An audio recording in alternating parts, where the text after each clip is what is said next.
রাষ্ট্রীয় সিদ্ধান্তের অংশ হিসেবে সেটিকে চিড়িয়াখানায় হস্তান্তর করা হয়েছে। আর আরেকটা যে বিষয় বললেন ডোনাল্ড ট্রাম্প নামের মহিষের বিষয়ে, আমরা তো বুঝতেই পারছি এটা নিয়ে হয়তো একটা অপ্রীতিকর বা অস্থিতিশীল অবস্থা তৈরি হতে পারত। সরকার হিসেবে আমাদের মূল দায়িত্ব দেশে স্থিতিশীলতা ধরে রাখা, আইন শৃঙ্খলা পরিস্থিতি যেমন ভালো থাকে এবং সৌহার্দ্যের একটা পরিবেশ ধরে রাখা।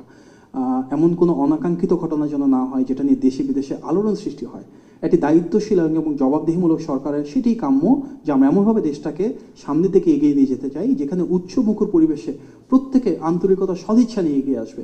কোনো নির্দিষ্ট বিষয়কে সামনে রেখে অপ্রীতিকর বিষয় হবে, সেটা নিয়ে কোথাও কোনো অস্বচ্ছন্দ বা অস্থিতিশীলতা তৈরি হবে, সেটা আমাদের কাম্য না। যার কারণেই অত্যন্ত আমি বলবো যুগের চাইতে অগ্রসর একটা যুগান্তকারী সিদ্ধান্ত আপনারা বলতে পারেন মাননীয় স্বরাষ্ট্রমন্ত্রীর উদ্যোগে যেভাবে সিদ্ধান্ত নেওয়া হয়েছে এবং পরবর্তীতে রাষ্ট্রীয় সিদ্ধান্তের অংশ হিসেবে সেটিকে চিড়িয়াখানায় হস্তান্তর করা হয়েছে। এর মাধ্যমে মনে হয় একটা সুন্দর, সুষ্ঠু এবং সম্মানজনক সমাপ্তি হয়েছে অধ্যায়। ধন্যবাদ। আসসালামু আলাইকুম। দেখুন, মাননীয় প্রধানমন্ত্রীর গতি এত বেশি বলেই তো উনি আজকে এত জনপ্রিয়।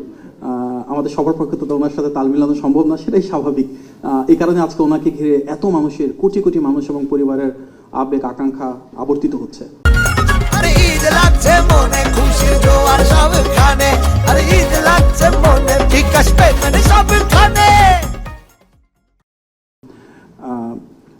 আপনি বলছেন যে উনি নিজে সরেজমিনে করছেন, তার কারণ অন্যান্যদের ব্যর্থতা, হয়তো বিষয়টা ওভাবে না দেখলেও হয়। আমরা দেখেছি এর আগে ঈদের পরে বর্জ্য নিষ্কাশনের ক্ষেত্রে বেশ কয়েকটা দিন সময় লাগতো। এত বড় একটা ঢাকা শহর, সেখানে কিন্তু বিপুল অংশ, বিশাল অংশ সেদিন রাতের ভেতরে পূর্ণাঙ্গভাবে পরিষ্কার হয়েছে। কোথাও কোথাও ত্রুটি বিচ্যুতি ছিল, মাননীয় প্রধানমন্ত্রী সরেজমিনে সেটা দেখেছেন, কারণ তিনি জনসেবার এমন একটা মানদণ্ড স্থাপন করতে চান যেখানে দায়বদ্ধতা তৈরি হবে।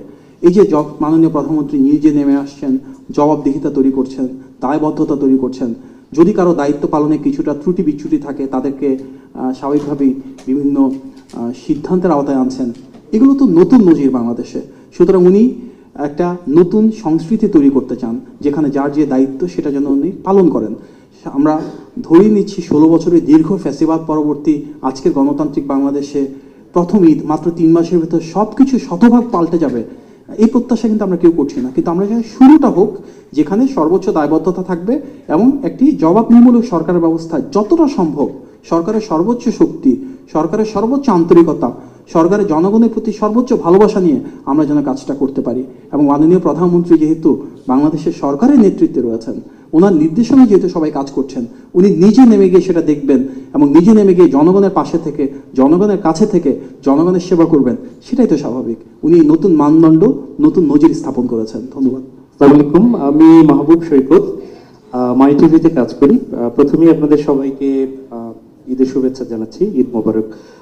একটি হচ্ছে আমি প্রসঙ্গে থাকি, আজকে যে প্রসঙ্গে বলেছিলেন সেটি হচ্ছে যে ঈদুল আজহা প্রসঙ্গ। ঈদুল আজহায় দুটি বিষয় বলেছেন, সেখানে একটু বলি। একটি হচ্ছে গরুর বাজার। তো সেই গরুর বাজারে আমরা মোটামুটি অনেকেই এখানে কভার করেছি। শেষ দিকে এসে গরুর বাজারের দাম পড়ে গিয়েছিল। প্রশ্ন হচ্ছে যে সেই কৃষকদের কথাটি একটু পৌঁছে দিচ্ছি যে তাদের জন্য যারা ক্ষতিগ্রস্ত হয়েছে তাদের জন্য কোনো প্রণোদনা বা সহজ সত্রের ঋণ সরকার দিবে কিনা। দ্বিতীয় হচ্ছে চামড়া, নিশ্চয়ই এটি শিল্প শুধু না, এটি আমাদের সম্পদ।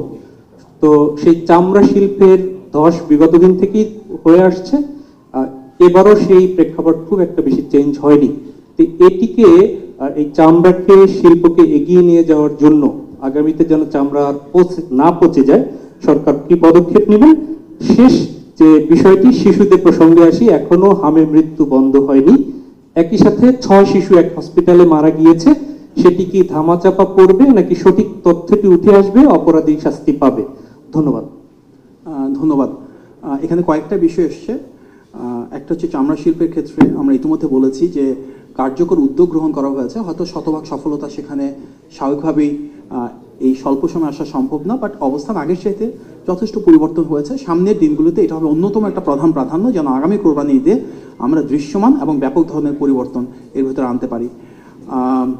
শিশুদের হামের বিষয়ে আমরা লাস্ট প্রেস কনফারেন্সে বলেছিলাম আমাদের একটা